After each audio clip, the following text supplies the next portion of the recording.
Welcome to Sharp or Square, presented by Hard Rock Bet. We are part of the Volume Podcast Network. This is the betting show that makes the squares sharper and makes the wise guys pay attention.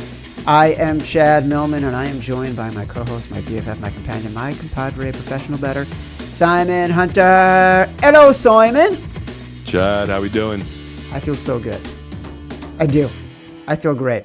I'm going to feel worse after we tell people what our Brass Balls Bet of the Week is. But right now, it's like that run-up before you know the bad news is coming and you're just going to enjoy those final moments. This is our Thursday Week 3 episode where we narrow the options on our quest to agree for our 5 favorite picks of this week. By the way, for housekeeping, we are throwing up the graphic with our record for the 5 picks we have landed on during the Sunday morning shows so far in weeks 1 and 2. We will normally do this on Tuesday. We missed this week. I want to make sure we showcased it. 6-4 on the year, 4-1 in week 1, 2-3, hard fought 2-3 in week 2. Reminder, subscribe to Sharp or Square on YouTube, Apple Pods, Spotify, however you want. We are there. Let's get into this thing, Simon. We got to check in with the wise guy. Let's go to the Wiseguy Hotline. Wiseguy Hotline. All right, Chad. So let's start where I feel like games we didn't talk much about. And I think people just want to hear it because we're probably not going to talk about it again. They just want to know what the pro side is for those games. A lot of pro love for the Bucks this week. A couple guys I talked to really love the Bucks. I got no real opinion on that one. So found that pretty interesting that the professionals like the Bucks, just because I really like the Jets there. I thought it was a good number. Maybe I'll just steer clear of it. There's other games I like a lot more. So that one jumped out of. Can I just say I'm so glad to hear you say that because that number has moved in the direction of the Jets, and it was at 7. Now it's 6.5. I was afraid we were going to have a long conversation about it, and I can't get there. I feel like the Jets are the right side, but I can't get there. They might be, but I was shocked. I thought it was going to be just like last week, all Jets love. But I see the love for the Bucks. I just can't get over the injuries to the Bucks, though. Their whole offensive line is just banged up. So all right, let's get to. It's going to be a week of just dogs, Chad. So I'll start at the top of this with the calls here that everyone I've talked to knows this is a week to take these road divisional dogs, and there's a bunch of them. And it's a unique spot where you've probably heard this trend. Basically, Houston 0-2 against the spread. Now they're on the road as a divisional dog. Denver 0-2 against the spread. Now on the road as a divisional dog. Miami Dolphins 0-2 against the spread on the road as a divisional dog. In this exact spot since 2003, teams in this exact spot. So on the road a divisional dog after being 0-2 against the spread hits an 80% clip. So people got to hold their nose and realize that the pros love the Dolphins this week, the pros love the Texans, and the pros love the Denver. So those are 3 teams that jump out right away that I get why they love it. The trends back it up, and I'm excited for that to be games that we dive into here. But those 3, so many calls about it, and I was just so happy because I love them as well. And the other ones we'll just go through really quick because we're going to talk about them as well. Browns, tons of professional love. Eagles, tons of professional love. And not that big of a shocker. The Bears has been a big talking point for the pros. So the most hate I got about all of our picks was definitely the Chiefs bet, and I'm sure we'll talk about that game with some more. But yeah, all mostly love for our picks heading this week, and I think people are going to see on a good week. I like maybe 2-3 bets, including totals. This week, I have like 5 or 6 sides I really like, and I bet into pretty heavy. So I'm really excited to talk about this week 3.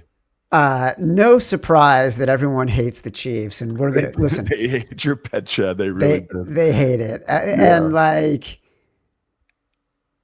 we're going to talk about it. We're going to talk about the Texans. We're going to talk about the Bears. We're going to talk about the Broncos. We're going to talk about the Browns. All those things. We are going to talk about the Chiefs. I got some thoughts on the Chiefs, and that we'll get to. Let's talk about Green Bay at Cleveland. So, look, the number is 7.5 at Hard Rock Bet right now. It's moved down. It was at 8.5. And you've already pinpointed Cleveland is the sharp side. Yeah. I do have a confession to make. I had been holding off on this game. And then yesterday afternoon, it was at 8.5. It was 8.5. It was 8 or 7.5 at most places. There was one book where it was at 8.5. 8.5 minus 110. And I'm like, what am I doing? Like, this is the game we are supposed to love betting. This is the game where we say to ourselves, we know what we're doing. We see the money going in the opposite in the Browns' direction. So I felt like I had a little bit of a KPI, for lack of a better term, to get all corporate-y. Like, the majority of the money is on the Packers. We're back in the 0-2 team. That's the trend. I'm not saying it's a Final Five. But Simon, I'm drawing a line in the sand. Okay? This has been the year of the favorites. Last year was the year of the favorites. The Browns don't cover this game. I don't know that we can trust anything we've ever known about betting underdogs. That's how I feel about it. That's an overreaction. People are going to see the theme of this week. I think you're kind of talking about it a little bit here. It's just overreaction to 2 weeks of data and the general public thinking they have a read on these teams that they have no idea what these teams really are. And the more you dive into matchups and numbers, a lot of it is luck and different teams' matchups that skew people's perceptions. And, some teams just come out flat while other teams come out flawless, right? After even some of these teams, it's funny reading stuff like here and beat writers have horrible weeks of practice and they come out game day and they've just been incredible these first 2 weeks. So it is hard to get a read. And I think the general public will react to stuff. And this is the prime example of that. And I do love trends, but I don't love them as much later in the season as I do in these early weeks here. And my favorite one is for this exact spot where Chad feels sick to his stomach betting it because he knows he has to bet it. And there's a good reason that you feel that way, Chad, because this is another long-term winner where you're getting a home dog greater than 7 points in the first couple weeks of the season. So it's a unique spot when in the first 9 games of the year, if there's a home dog at 7 points or more, they've covered a 59% success rate since the last 20 years, which is crazy to think. But since 2020, 37, 10, and 2 against the spread. And just the last 3 seasons, this exact spot, this home divisional dog, or I shouldn't say divisional dog, this home dog of 7 points or more, they're 18, 1, and 2, Chad, since 2020 in this spot, or since the last 3 seasons. So you look at the last 3 years, and we've talked about the death of the dog, which is true, right? Maybe we won't be putting this one on the money line, but it shows right there the public overreacts. They move this number, especially early in the year. And, this was probably 6.5, 6. And, Green Bay looks like gods on Thursday night. The Browns look like a horrible team that gets rolled to the general public. And this moves 2-3 points. Like this touched 9. So like Chad just said, there's one book out there, one very public book that still is 8.5. This is heading to 7.5, 8. So you're going to bet it. You'll be sick to your stomach if it loses like we're both going to be. But long term, bet this spot, bet these type of numbers. The Browns, we know they're a bad team. We're just trusting the number that they can backdoor this or keep this close. And remember all the injuries to that offensive line of Green Bay. And this is probably one of the best D-lines in football with Cleveland. Like, I can't believe how great they were against that Ravens team. It was just Lamar is just another level, so it didn't matter. But people will see. Like, this is going to be a really tough test for that front in Green Bay. And I do love this number.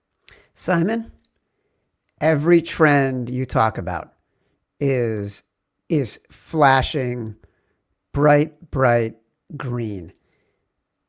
In addition to betting a team off of a blowout because the line is going to be inflated against them. Everything says bet the Browns. We are betting the Browns. Will it be in the Final Five? I don't know. I feel like there's going to be 4 games we feel great about, and we're going to end up putting the Browns in and probably feeling pretty bad about it. And I'm telling you right now, if the Browns don't cover, I'm never betting another underdog as long as we live. I'm only betting favorites. I'm just betting favorites from Wait now till you see on. the lines next week. You're going to love some of those dogs. Houston is a 2-point underdog at Jacksonville. Actually, it's down to 1.5 at Hard Rock. So we're seeing the line move in the direction of the Texans, this has been a weird line, okay? Because it was at 1.5, was trending actually in the direction of pick. Then all of a sudden on Tuesday afternoon, bounced way up to 2.5, dropped back down to 2. I don't quite understand this one, but I'm telling you right now, we're making this our rock in a hard place, hard rock bet of the week, because it is a little bit challenging. We talk about division dogs. We don't really know what this Texans team is. And whatever CJ Stroud was his rookie year is not what he was last year, and it's not what he's been in the first 2 games. This offensive line really can't block anybody. The offense itself is stagnant. They really didn't do anything after the first 2 drives against the Bucs. I'm not counting that Chubb touchdown because Todd Bowles basically let them score. So this team's struggling. And I think this is as much a bet against Jacksonville to me as it is a bet on the Texans. It's a bet against Jacksonville and a bet against on the spot as it is the Texans. No brainer, easy bet. If you love this show, you gotta take Texans. I'm so mad this number's moving because 2.5 was a real number from this Texans team last night and this morning, and I kept betting it, and I kept checking the news, being like, "Am I missing? Is someone hurt?" So was I here, but I think we talk all the time. There's just a lot of head fakes with these professional bettors, and I think they just moved the line, got a good number, and then bet it back down. And again, I talked about the trend of these divisional dogs on the road 0-2 against the spread. Houston fits that, and it's another spot where the total, if it's less than 45, and it's a week 3 divisional game, and there's a dog, again, that hasn't covered in 2 straight since 2011, this is a 13-0 spot for this Texans team on these trends, where it's basically a team that's undervalued because the public is totally off of them.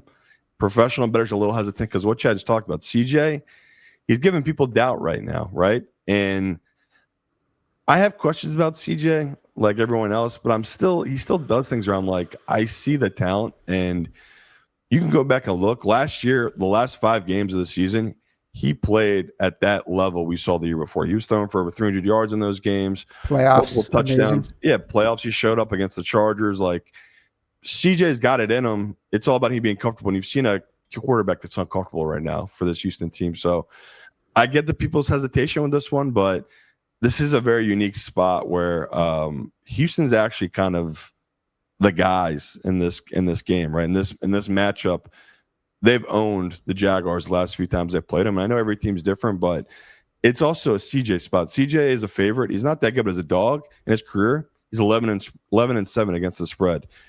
And okay, that's not that big of a deal.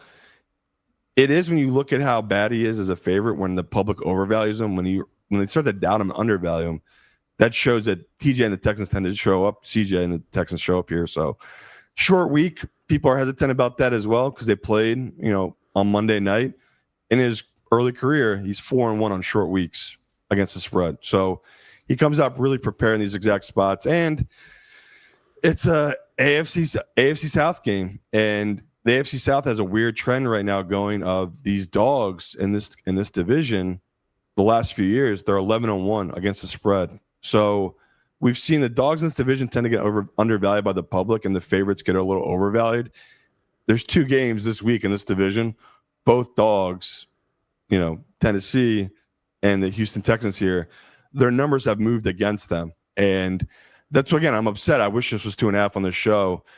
2.5 in our contest, no brainer, easy bet. At 1.5, I'm still probably in on them for our contest because I just think this is such a good spot with such a desperate team in Texans, and their defense. This is kind of a perfect matchup for D'Amico Ryans and the defense he runs with the Texans against the Jaguars' zone blocking scheme. And we saw that teams in this 0-2 spot, it's kind of a make or break spot for them this season. So, yeah, would we be shocked, Chad, if we're sitting here and the Texans are 0-3? We wouldn't be, but the amount of value you're getting on the line as them as a dog when they're clearly the better team of these 2 teams, to me, it really sticks out about how far they have fallen. Because if they win that Bucs game, this is probably them -2, -2.5. Yeah. And Baker pulled a rabbit out of the hat, and now they're a 2-point dog at a couple of books, 1.5 dogs. So I love that you're lined up on this one with me here. I felt like you were a little hesitant on Tuesday. I see you've come around pretty big here as we head on Thursday show. Well, you know what I also started thinking about, and you're mentioning a lot of trends, and we've talked about this. I love the trends as much as anybody, but also I feel like as I did my self-scouting from last year, I just let the trends lead the way for me instead of letting the trends help support ideas that I had. And so I'm trying to be more thoughtful about the trends this year. And I looked Don't at... explain yourself about the trends every week. I'm going to give trends, Chad. You don't need every week to explain yourself about the trends. Then don't give but I feel like I do because no one cares. Because I'm not betting this based on the trends. All right, I'm betting this. That's good for you. Then don't do that. Don't bet this game because of trends. I'm just letting people know that there's data that backs it up, and there's trends early in the season here that backs up why this number is what it is. Can I explain why I actually like the game? Why we're together? Just every week. Don't be like, and here again, people, I don't really care about the trends. This is why I like the game. We get it. You don't care about trends. Okay. I like the game, and I do care about trends. I like the game because I look at this matchup, and whatever we think of the Rams against the Eagles, they're a playoff caliber team. Whatever we think of the Bucs, who might have gotten lucky in week 1 against the Falcons and might have gotten lucky in week 2 against the Texans, they're a playoff caliber team. The Texans have now lost to 2 playoff caliber teams in relatively close games. The Jags beat themselves 1 week and then beat up on what might be one of the worst teams in the NFL in week 1. So the reason why to play this game is because I think the team is probably more talented than their record shows versus a team that maybe isn't as talented as their record shows. Fair. We can be on the same side and get there from different angles. I know. No more disclaimers, though. We get it. Pittsburgh at New England. New England is a 1.5 point underdog. Look, I thought this would move towards the Pats.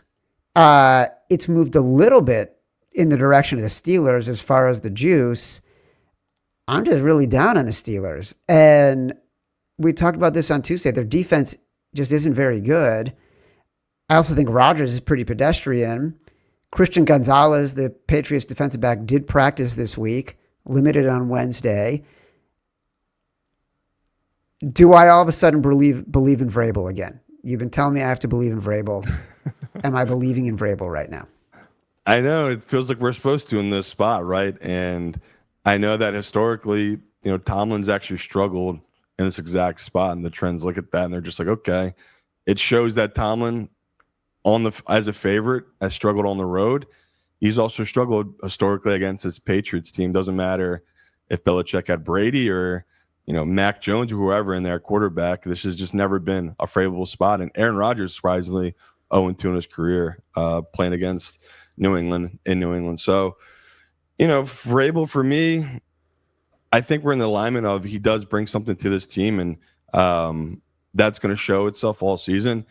It's really about us believing in Drake May if we're going to take this spot here, Chad. And that's the toughest spot here for me. Us putting this in the contest where I'm betting this. People want to know what side I'm on. I'm betting the Patriots. I'm on the Patriots. I like the number. I have him as a favorite, but Drake May, best game of his career, no doubt, last week against Miami. But we talked Miami so bad, and I go back and watch, and it's like I see a lot of the good, but you do see a lot of the bad, and what can give you pause. And this Steelers front, like we said, they've got injuries and everything like that, but none of it really falls to TJ. He's actually been pretty dominant this year, especially in the sense that you can't run to a side of the field. And there's just a lot that makes me nervous in this game, betting wise, but I can't get over the fact, like you said, the Patriots are still a dog and it's moved up to 1.5. So we saw last week the professionals, they came in really heavy on the Steelers. That we were talking 3.5 on the Seahawks Sunday morning. So it's interesting that they're coming on their side again. I feel like we're on the same page. Like Rodgers just looks like a quarterback that can't push the ball downfield, and teams kind of know that, and they're just stacking up the front against them. In the defense, they can't stop the run. You expect to see a high dosage of Trevion Henderson, who, yeah, he doesn't look like he can pass block, but there's no denying how talented he is when he gets the ball in his hands. So I see ways the Patriots attacking the Steelers team, but yeah, it's tough for me to really slam the table here about this Patriots team and say it's one of my favorite bets. Yeah, it's Drake May is the conundrum. I'm not going to be fooled by how well he did against the Dolphins secondary, because the week before he didn't look that good. No. But the Raiders might be a good defense too. That's the thing. It's like Drake May trying to give him the benefit of the doubt here, where it's like this is a game he should be able to light up this secondary. The Rams at the Eagles. So this number is at 3 at Hard Rock Bet. I think it's trending towards 3 at most other places. It's still at 3.5, but if you look at the juice, it's trending towards 3. I'm surprised that when we did some the Wiseguy Hotline, that you were hearing all this love about the Eagles, because I feel like the number of texts I've gotten this week about the Rams and how much people love the Rams, it's not throwing me off, but it's making me hope the number gets to 3 everywhere, because I really want to bet the Eagles. So you're telling me that the sharp side here, from the conversations you've had, is Philadelphia. It could be true based on that number, where early in the week, almost everyone I talked to was on the Rams side when it was 4.5. So yeah, I do think it's just based on the number, right? Hard Rock now at 3. I'd still take Eagles at 3.5, honestly, minus 3.5. I'm looking at this game as, I get why you'd feel more confident about betting the Rams team, right? They look like an absolute juggernaut. Where you look at the Eagles stats, I mean, something crazy, right? Hurts hasn't thrown for over 140 yards, or maybe it's 150, whatever it is. It's a really low through 2 weeks per game. And the offense looks like it's struggling. Everything's really tough to do. The Rams, they're coming off arguably their best performance of the McVay-Stafford era, right? They were really putting it together. And it's interesting how they forget how that team was totally out of sync, and it kind of took a couple turnovers and things to get that juice flowing for them. And this actually is a bad spot historically for McVay and Stafford. When they're playing against teams that are basically above 500 on the road together as a dog, they're 5-9 against the spread in this exact spot. So this is a unique thing where they're pretty good actually traveling east, but as a dog against a really good team, they're bad in this spot historically. And that could just be more about how we feel about, where it's like, well, if you look back, it probably makes sense, where if you're getting Stafford and McVay as a 4.5, 5-point dog or a 3-point dog against a good team, you're probably going to be more inclined to take them, because that's more likely than to cover that number. You feels like in your mind, it's like they're just as good as this team they're playing. Why not take the dog? And I think that's what the public's doing here with professionals. And this feels like a little bit like the Chiefs last week, where that felt like not the lazy pro number, but it did, right? The pros that were telling me to take the Chiefs, it kind of felt a little lazy, and just being like, well, it's Mahomes, he doesn't go 0-2, and they're like little reasons like that, where it's like, this Rams team, they're just a better team right now. When you really dive into it, they're actually really bad against pass rush. Like their O-line has major problems, and it's been mitigated by Stafford and McVay and adding Adams and Puka Nacua playing out of his mind. Like, there's ways to get around it, but you saw a little bit in that Houston game against a good defense how much they struggled. And the Eagles aren't going to kick 3 field goals against this Rams defense, which is what Houston did. So I feel like people are overreacting a little bit to this Rams team and overreacting to the Eagles struggle on offense, that it's just a complete team. Their offense is behind the page right now. It's very simple and basic, but I think this is really about the Eagles defense. So this is a great matchup for them. And the fear of the second corner against Adams or Puka, whoever Jackson has to cover for the Eagles, that could be the major weakness we're overlooking here. But I just see so many holes on this offensive line of this Rams team that I think the Eagles front's going to be able to attack. And offensively, we've seen it. This Rams team, they have a good front, but they cannot stop the run. And that's not improved that much, in my opinion. They got lucky. They faced 2 teams that just can't run the ball in the first 2 weeks. It's going to be a really interesting game, where are we overreacting to this Rams team, or am I underselling these Eagles' struggles and their problems on offense? And is that going to pop up here in this game? So I'm really excited for this one because it's going to tell us a lot about these two teams early on here. Where the Rams win this, they're going to be looked at as a very for real team right now. Where if they lose and the Eagles do win by 3 or 4, whatever it is, I still think people are going to have their doubts about this Eagles team. So it's an interesting lineup and spot for both these teams. Well, look, you nailed the dilemma here. Are the Eagles just a really good team that knows their roster, knows they're talented, and is going to build and build and build as the season goes on? A little bit like the Chiefs used to do, right? When they were at their absolute peak, they would just get better and better as the season went on. They didn't sweat any criticism. They didn't sweat how they looked when they were winning games early in the year. They knew that as the season went on, they were just going to get better and better.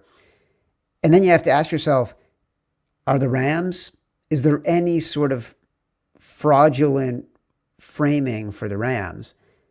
Because they beat a Texans O-line that isn't that great. They beat a Titans O-line that is really bad. And Stafford and Puka and Devontae found their rhythm when the Titans started giving the ball away. So I have the same questions you do. Like, I want to be on the Eagles here. I was kind of hoping you'd talk me out of it because I really do. I was thinking that, but once this number got to 3 at Hard Rock, I was like, we have to take this. I'm gonna bet the Eagles as soon as it gets to 3, and it'll get there. You know, I'm in Connecticut, obviously. Here's my question. It's partly a joke, partly real. What would you set the line on the Eagles being called for a penalty on a tush push? Because they will be. Like, too much attention, too many calls from McVay to the home office, too much film going around about their false starts and, you know, whatever they're doing on the tush push. There's going to be a penalty called on the tush push.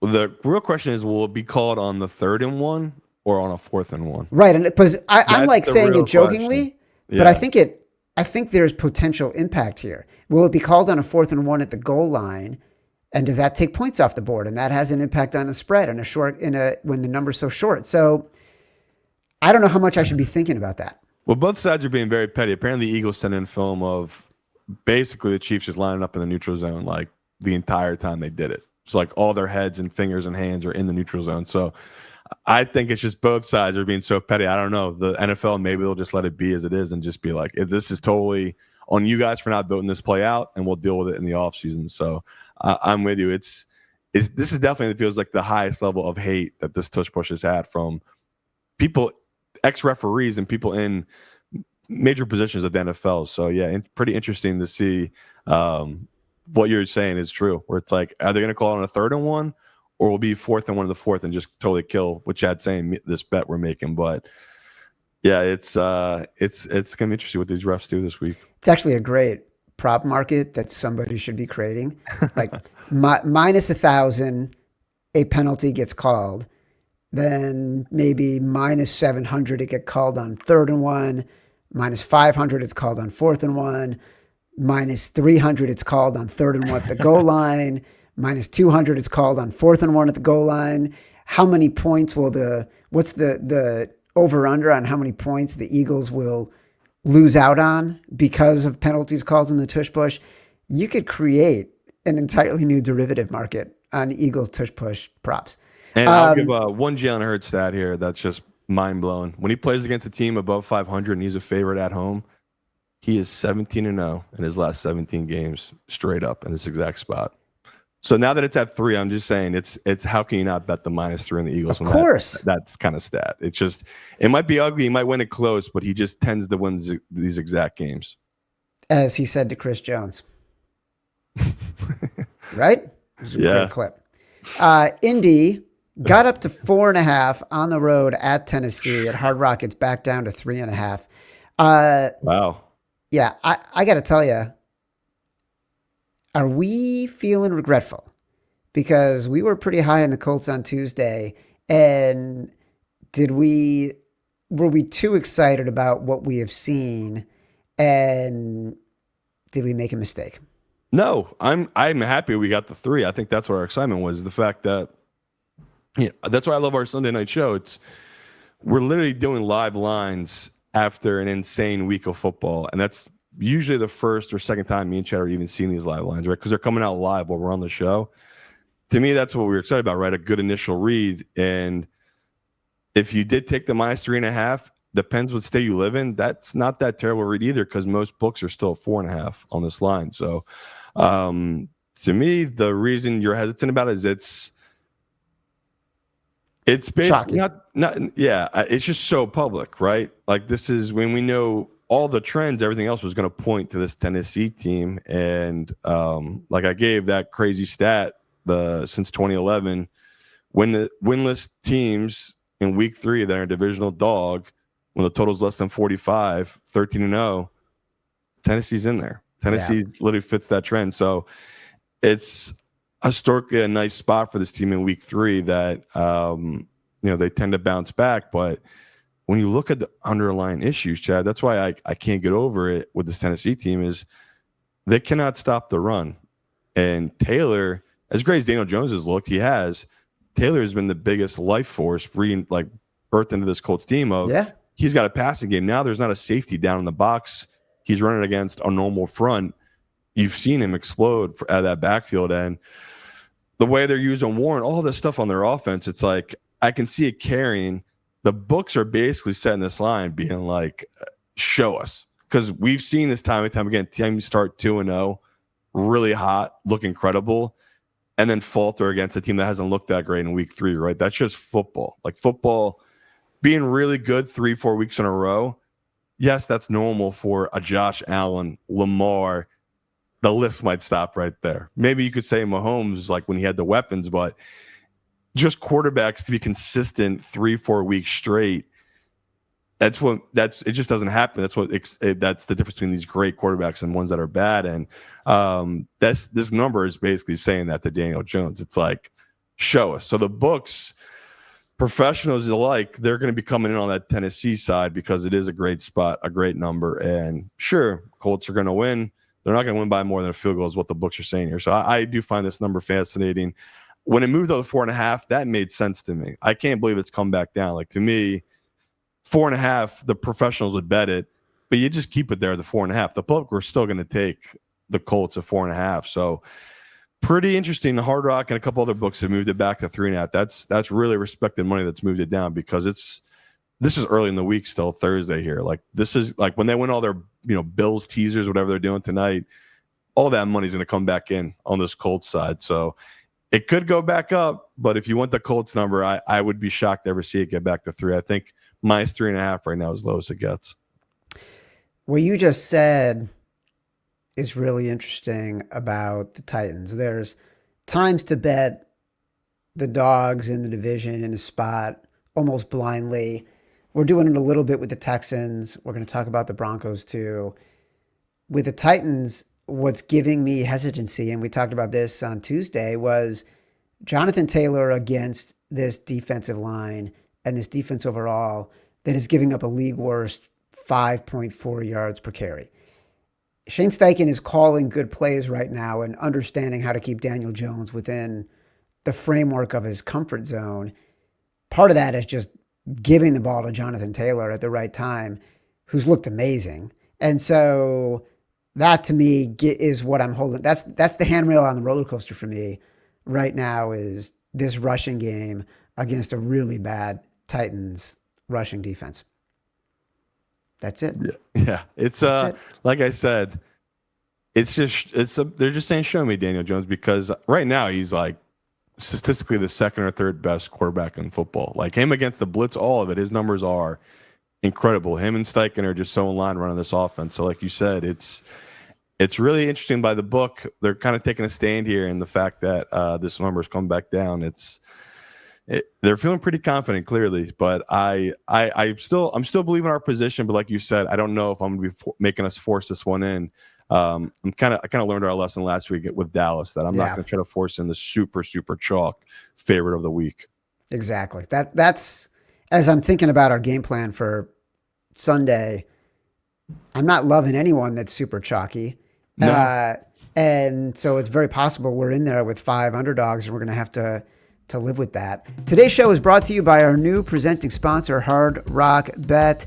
Open up the Hard Rock Bet Sportsbook app. You'll see why it's top rated with thousands of 5-star reviews. If you've ever been to a Hard Rock hotel or casino, you know they treat you right. Do yourself a favor and check out the Hard Rock Bet app for a world-class betting experience. It's week 3, but if you haven't tried your first bet on Hard Rock Bet, there's still time for you to get $150 in bonus bets if you win. Just place a $5 bet, and if it hits, you get not only your winnings, but $150 in bonus bets. If you want to see what other people are betting on from now through this weekend, the Hard Rock Bet app shows you trending parlays, the most bet player props, top picked upsets, and more. Just download the app, and all this info is a tap away. Let's take a look at a few possible upset alerts for Saturday's college football slate. Right now on the Hard Rock Bet app, here are some hot dogs. Underdogs picked to win straight up. Maryland is a trending pick right now. Go Terps. They're off to a 3-0 start, but they're still big underdogs on the road at Wisconsin. Purdue to knock off Notre Dame. Notre Dame is already off to a nightmare start, but a lot of Hard Rock bettors are betting on Purdue to make it even worse, even though ND is the massive favorite in this run. Hard Rock Bet has new promos every day this week. There's profit boosts for 5 straight days of football.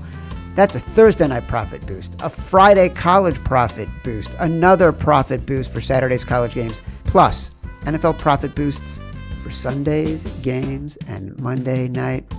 Every Thursday on Hard Rock Bet, you also get legendary reward drops full of rewards like bonus bets, parlay insurance, and more.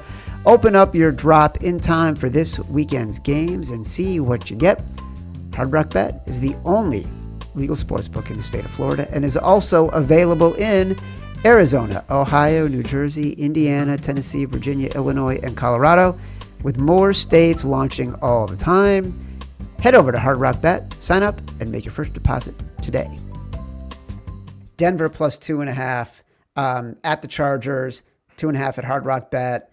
Touched 3 for a second the other day, but generally just been sitting at 2.5. This was your Simon Says.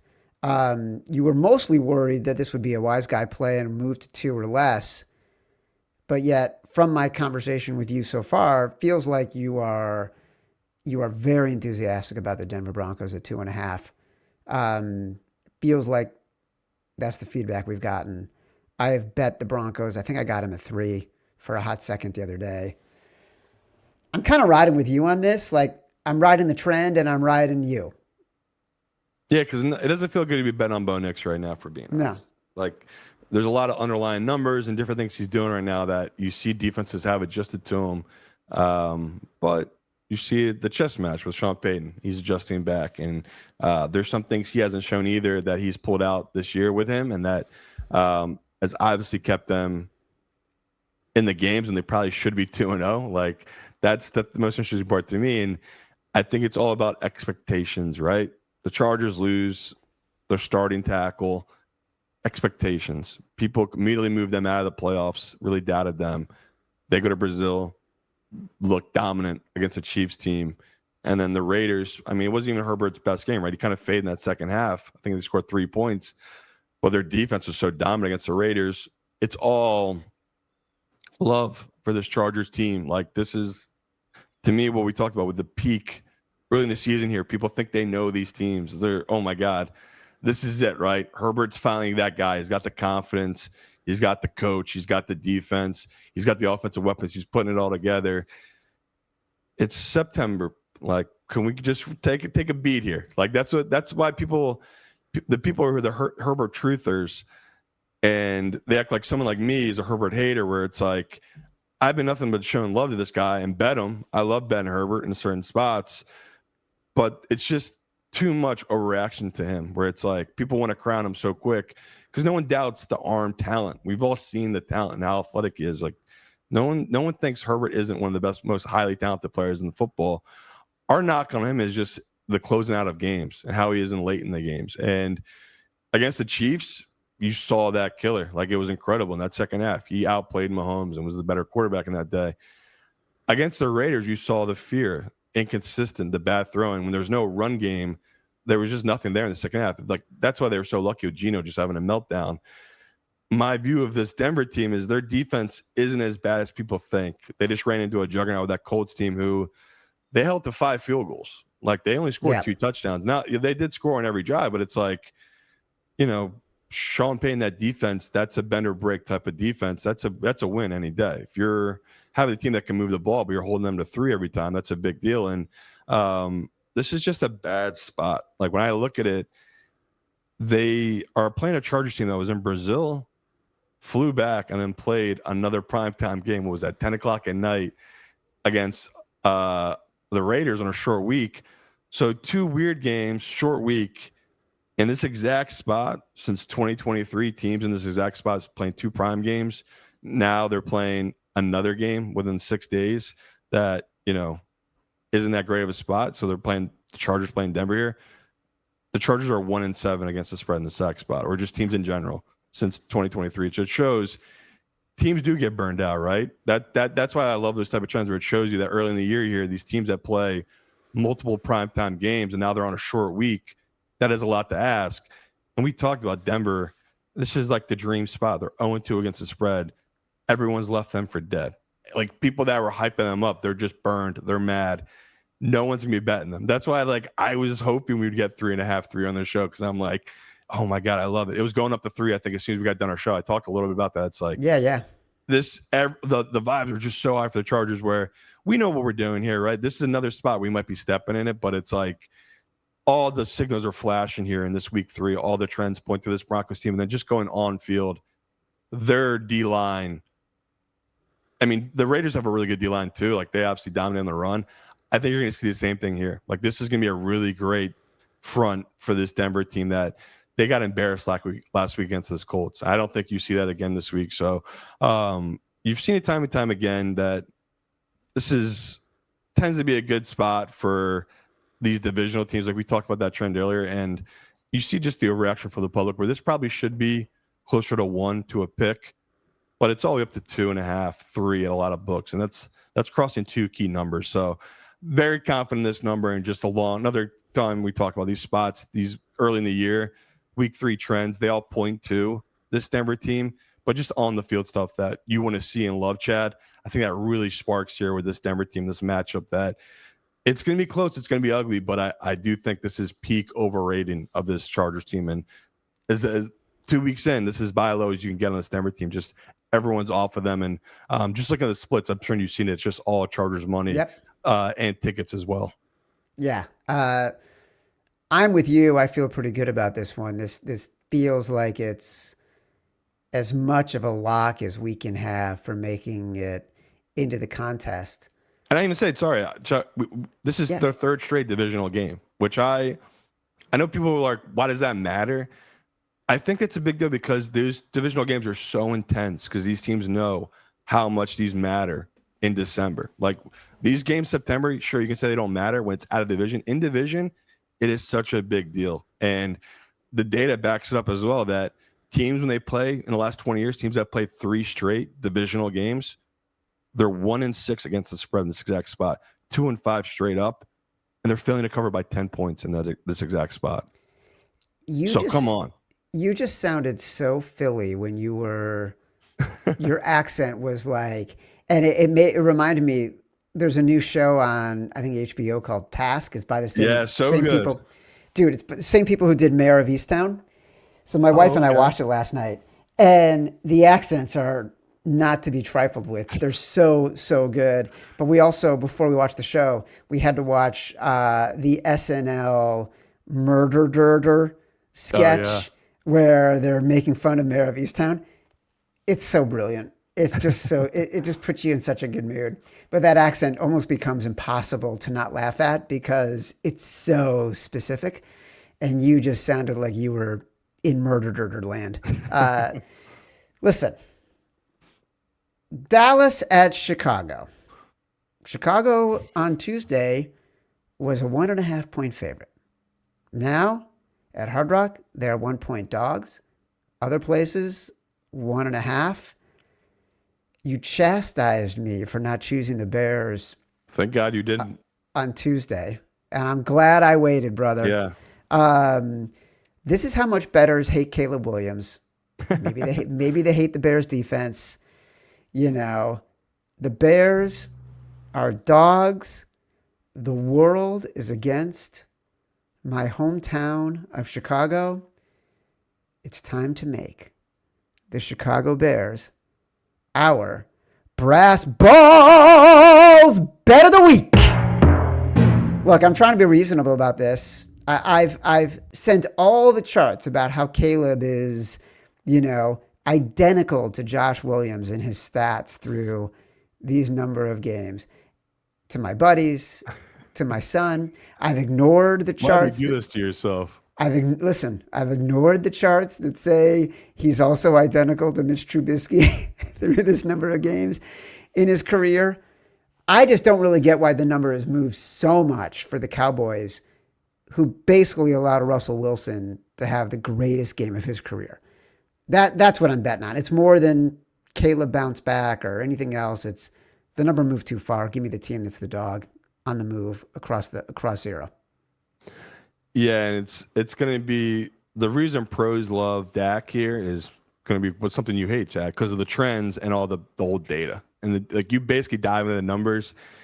This is not the best spot for this Bears team. And that's why I think this is our big balls bet of the week. Yep. Because it's our brass balls. Because it's just... Because when you get kicked in the dick, you got to have brass balls. Otherwise, it's going to hurt. And it's just a game I knew we were going to love it coming in. Like them as a favorite. Obviously, the dog. Now I can't avoid it. Now it's like I have to love this one. And it's really the fear here, what we're betting into, is what Chad talked on. Caleb Williams versus Dak. At the end of the day, that's what this game is. That's why people that knock on it, QB's being a win stat, and there's all these other pieces. No, this is the exact reason wins your QB stat, because both these teams are not good. Like defensively, there's weaknesses both sides. Offensively, we've seen that when these quarterbacks can get it together in their systems, they have weapons. Like there is high upside offensively. It's the defenses that give us pause. But I think the Bears defense, I know it's crazy. I think they are better than this Dallas defense, and especially with the injuries Dallas had in. The Dak stuff is what I think anyone out there, I'll give you the Dak side of this. Why, if you do want to avoid this game, totally understand.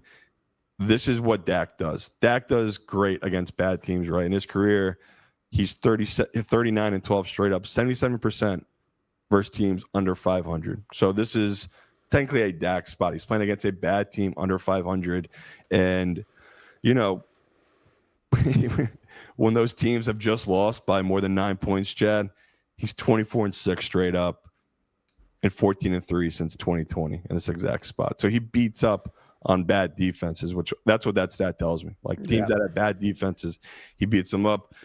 Caleb's stats are terrifying too. And 1 p.m. starts in his career, Chad. I'm sure you've seen this. I've seen tons of Bears fans posting it. In his career, he is 0 for 7, losing by 11 points per game in this exact spot. So we are going against all of that because our view of it is this number's moved too much. They were, I believe, -3 on the look ahead. And now it's shifted. Like Chad said, there's books out there +1.5. So it's shifted 4.5 points. It's crazy. So we're betting on that. We're betting on the overreaction. The lines move too much. Hard Rock is +1. Go get the 1.5. Get the hook, because I could easily see Bears up 2 with 30 seconds left, and outdoors somehow with the wind at his back, the kicker for Dallas kicks a 70-yarder. And it's just, Aubrey is the ultimate weapon. Like when I think of special teams guys, so we need that 1.5, because when it moved to that, I go, oh my God, the books are telling us something sick's about to happen here. Because honestly, as a favorite, Caleb's amazing. The trends love him as a favorite in this exact spot. The issue is the numbers flipped, and I think it's going to stay flipped. Like the pros have come in now on Dallas as a dog. I don't think it gets back to that. So that's why we're making it our brass balls. We're literally going against the pros here and the public. We're just back in the books here. This is really very few pros are on the side. And this is a game where I love it for all the wrong reasons. I maybe be a little too overrated on Caleb. I just think the public is just so overreacting to this Bears team. And they just walk into a buzzsaw last week where Dallas, they felt like they used up 9 of their lives last week. Like they're just coming off an insane win. You expect a letdown, but I hated all these trends that support Dak versus bad teams, Chad. And I know, you don't want to say it, but I think we both know the Bears, they're a bad team. Simon, there is so much hate for Caleb Williams right now. It almost feels irrational, right? The talk about benching him, the talk about his inaccuracies, the level of denigration happening for Caleb Williams nationally. I know it's clearly something that everyone's engaging with, right? Otherwise, the big shows wouldn't be doing it. It wouldn't be the topic of conversation across every media outlet unless producers saw some kind of spike when we're talking about bashing Caleb Williams. I don't love this spot for Caleb Williams. I'm actually just betting the number. Like, me too. It moved too much. I'm getting 1.5 for a team that, like you just said, had been a field goal favorite in the look ahead lines, which weren't that long ago. So, like, great. Give me a 4.5 point swing. Give me the underdog 1.5. Kansas City Chiefs at New York Giants. You said at the beginning of the show, wise guys don't like this play. I bet the Chiefs -5.5. After, say, the Packers and maybe the Colts, it could be the chalkiest play of the week. Like, obviously not sharp. Whatever sort of love the pros have for the Giants has been outweighed here by the market love for the Chiefs because the number has moved in their direction. It's 6 at Hard Rock right now. I got to stick with it. I've already put my money down. I'm not buying out. Yeah, for sharper square, this is our square bet of the week. No doubt about it, this Chiefs side. And do you think it's more square than the Colts? No, because again, we gave it out on a -3. We're not making you take the -3.5. At the Chiefs at -5.5, which is still out there, like Chad said, at a couple of very public books, you must grab and you must join us in this brutal, brutal loss we're about to suffer. But I just see it same thing with Dallas last week. Like, we had no chance at that 6, but we did, and it feels the same here with this Chiefs, where there's going to be 1 or 2 plays that dictates this spread at the end of the day. We always know that. That's football. But this also will easily be Chiefs roll blowout. And our fear here is that like pros I've talked to, is that they just don't have the guns, right? They don't have the guys on the outside, this Chiefs team, to really blow out and roll these teams. And that's the pause, the hesitation with the number. And the 6.5, that's the sharp side. You want to pick a side. You have no dog in this fight yet. I'm with Chad. I'm a supportive friend. I will back him because I also bet it. I bet the 5.5 on the Chiefs, but the sharp side, the professional side, they're going to be on the Giants at 6.5 just because that's a big number. It's the Sunday night game. All the parlays, all the teasers, everything is going to be tied to this Chiefs team. There is no world this Chiefs team goes 0-3. Maybe me and Chad will have them in our survivor, the absolute killer of killers, this Chiefs team. But yes, it's a unique spot. And if we weren't in the year of chalk these last couple of years, but it's just the favorites just always win. They might not cover, but they always win.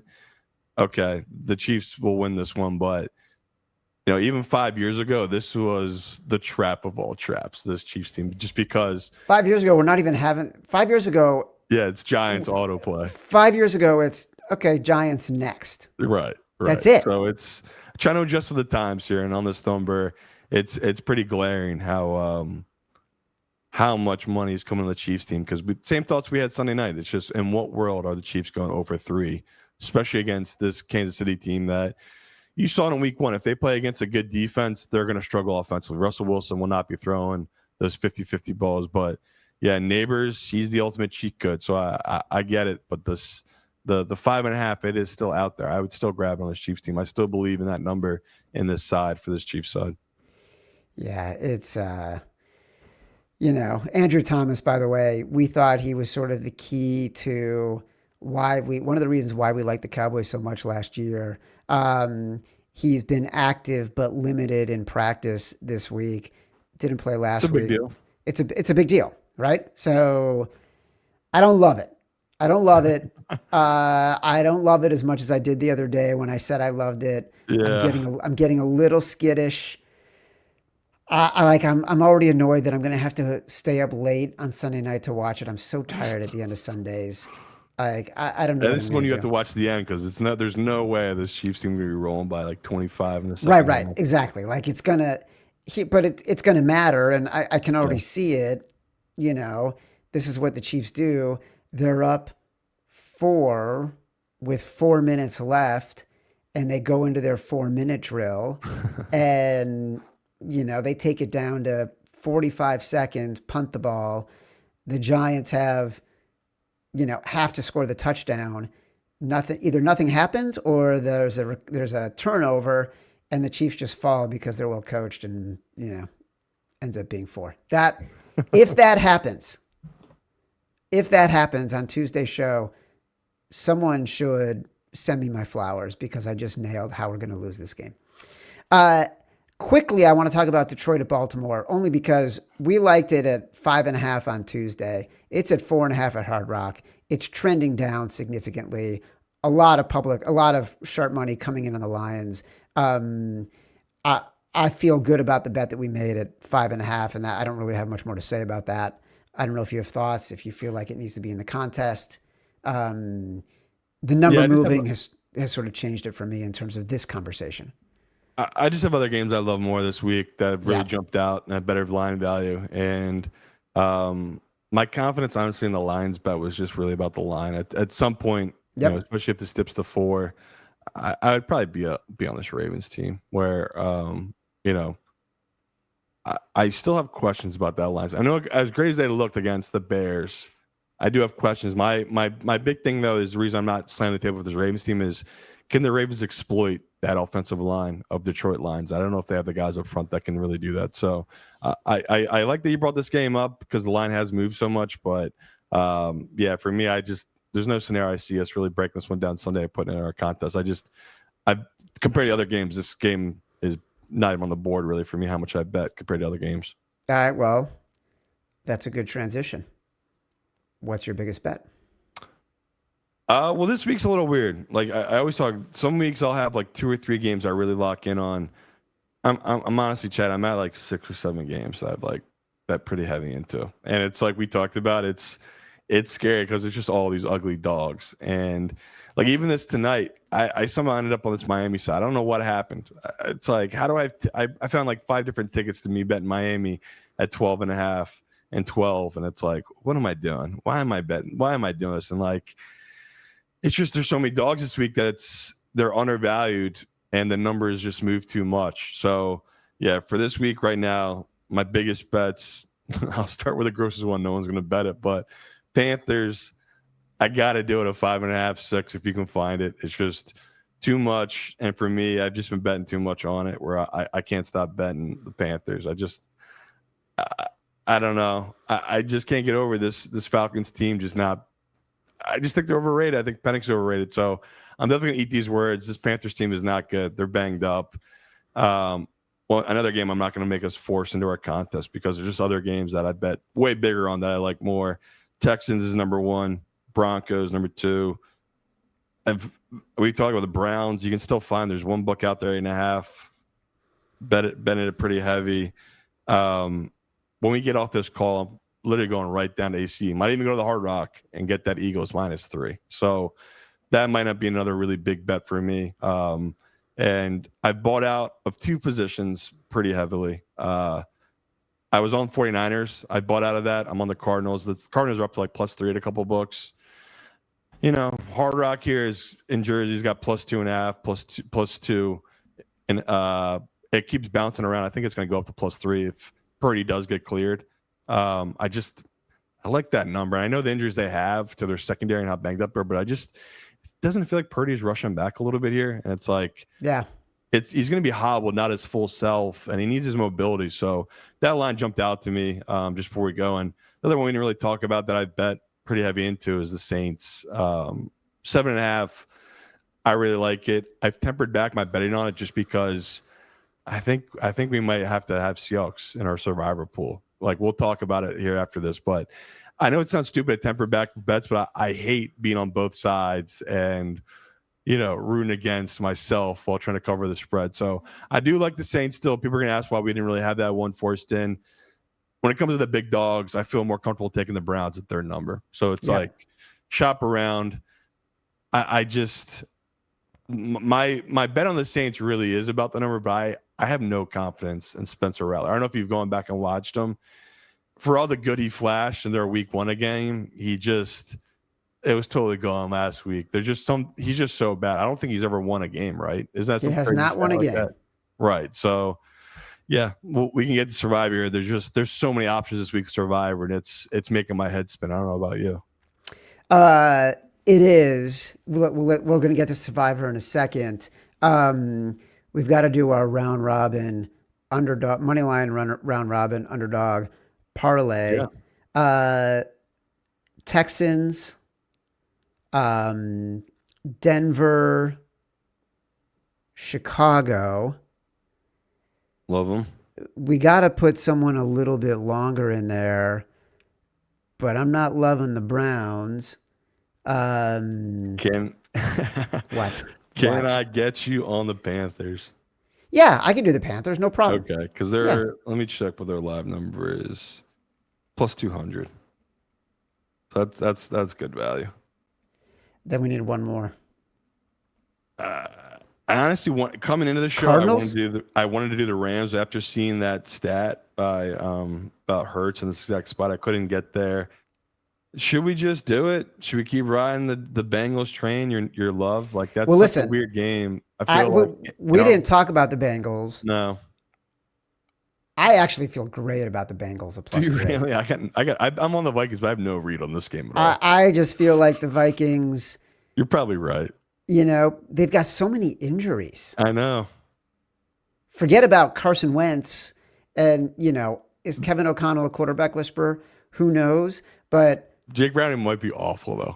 I know he had good throws, and Jake Browning might be awful. Jake Browning also has the confidence of this team. And at the end of the day, I don't know. He's thrown in Jamar Chase, and Jamar Chase looks even the worst quarterback look decent. That's true. And he can overcome turnovers because he's got Jamar Chase. So we're not going to do anything with it. But yeah, let's put the Bengals in. Yeah. All right, let's throw them in. What about our money line round robin? The money maker. The favorite. Yes. So let's get chalky with it. Let's go Colts. All right, they might not cover. They're winning that game. We believe in Danny Jones, Indiana Jones, and that Colts team. Chiefs. Chiefs, Eagles. So that's 3 right there. What are the Bucks? Bucks are minus 360. Bucks are 7. I don't mind the Bucks there. Minus 360. That's not terrible. What about we got Colts, Chiefs, Eagles. Need one more. Bucks. I mean, we're just trying to be safe and win people money. Seahawks don't lose that game. Sam Darnold's not losing to the Saints in that spot. I was thinking Seahawks or Packers. So let's go with Seahawks. Yeah, let's go Seahawks. Survivor. I agree with you about Seattle. I want to do the Chiefs. The thing is, though, it feels like, oh my God, that could be a primetime fiasco. Yes, and the difference is even if the Chiefs don't have good matchups later in the year, which they don't, honestly, at least we expect a healthy Chiefs offense at that point that will be in some type of rhythm. Same with their defense, where the Seahawks, I'm looking at their schedule pulled up right now. I don't know their easy game we take them again. Like they're at Tennessee on November 23rd. Do we expect that to be a good spot for the Seahawks? Yeah, it's the Seahawks defense against a rookie quarterback. That's a pretty good matchup. That's another game I could really find for them. Like the rest of their schedule, they're at Carolina in the 28th of December. Like they have a couple of really late ones, but to me, this is the best opportune time for the Seahawks team. They're healthy. Their defense is, playing really well, especially to start the season these last 2 weeks. And we've seen this Saints team, the weaknesses, but those those two jumped out. I know we got a lot of questions about the Bills, right? A lot of people are taking the Bills tonight. I don't hate it. I get it, right? I think Josh Allen, what is he, some crazy stat? Is he 8-0 or 7-1 against Tua in his career? Yeah. He's never lost to him at home. So that's fair. Like, that's a fair time to use the Bills. I feel like we could save the Bills for later in the season. And, like, I don't know when else. Again, I would use the Seahawks again. So it's up to you, brother. If you want to go Seahawks, that's one I prefer. If you want to go the other way and go Chiefs, I get it. Because again, I don't know if you have the schedule up for the Chiefs. I'm trying to find when we play them again late in the year. They're at Dallas, and what's that? November 27th.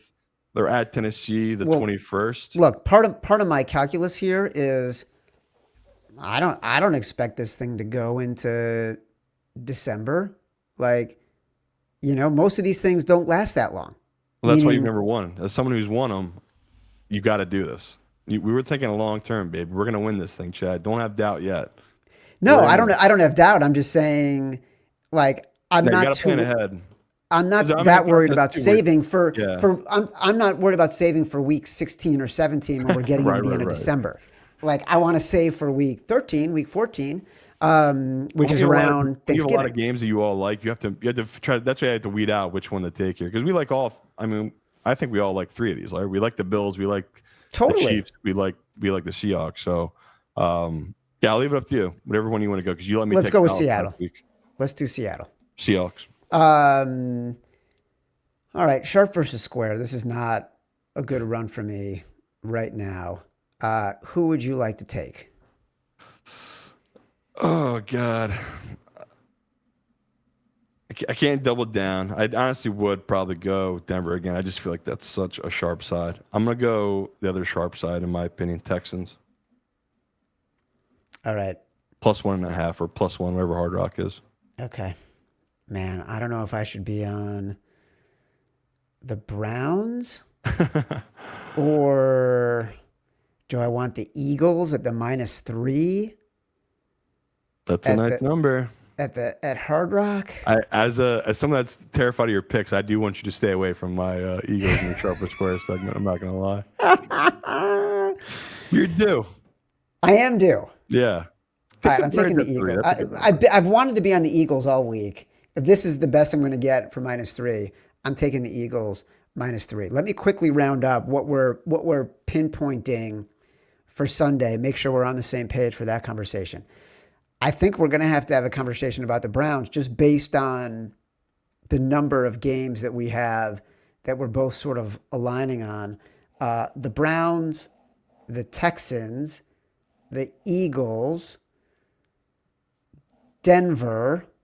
Those feel like 4 that we're locking in on.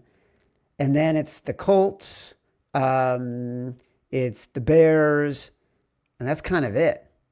Feels like we've narrowed it down to 6, and we're going to have to choose a final one. Am I missing anyone? Yeah, Patriots. We'll see how we feel. Oh, Panthers, yeah, that's right. Like, that's right. Again, I'll be in the books all weekend. I'll have a stronger opinion about it, but like right now, I'm really dug in on those spots. I'm hoping I can talk to people that talk me off some of these lines, because I feel like this is a really good week. I love so many of these games, and I guess the general public, that's terrifying. To someone like me, it's like, this is really exciting. You look for these weeks, these opportunities, and it's the best, right? We all overreact so much the first 2 weeks and all the numbers coming out, and that's why I love betting football. It's the more you know, the less you know. That's the best part about what we do here. All right, we'll be back. This has been Sharp or Square, part of the Volume Podcast Network. We will be back on Sharp or Square YouTube on Sunday morning as you eavesdrop on a very intimate conversation between me and Simon, in which we will panic, make utterly human decisions, and regret the rest of the day. Then we will be back on Sharp or Square YouTube Sunday night, 7:30-ish p.m. Eastern, really when the last late afternoon game ends, to recap all that misery. Watch or listen on YouTube at Sharp or Square. Like the video, subscribe to the channel. Also download some Spotify, Apple Pods, wherever you get your pods. Rate, review, subscribe, leave us 5 stars. Feedback is a gift. Until next time, love you.